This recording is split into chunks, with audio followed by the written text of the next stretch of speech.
तुम्ही पण आईस्क्रीम असं वितळून खाता का माझ्यासारखं? हाय, मी आहे Nikita. Welcome to my mini vlog.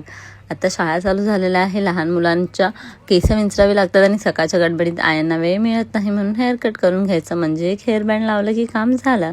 त्यानंतर ना माझे हे हस्बंड आहेत जे की ॲडव्होकेट आहे, पण इथे मी त्यांना कामाला लावलं होतं बिकॉज घरचे होम मिनिस्टर तर आम्हीच आहे ना. मग त्यामुळे आमच्या ऑर्डर तर फॉलो केल्याच पाहिजे. मग त्यांनी हा सेटअप लावून दिला मला आणि मस्त असं सगळं लावून दिलं. त्यांनी सेटही करून दिलं आणि छान असं सलॉनमध्ये हे मी लावून घेतलं प्रॉडक्टसाठी. त्यानंतर वॅक्सिंगचे क्लायंट आले होते, मग त्यांचं वॅक्स करून घेतलं.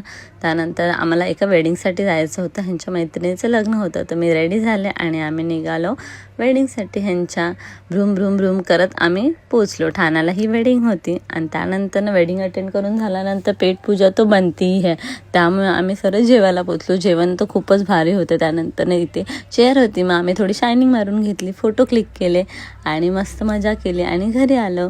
Thank you so much for watching. भेटूया नेक्स्ट ब्लॉगमध्ये. Thank you so much.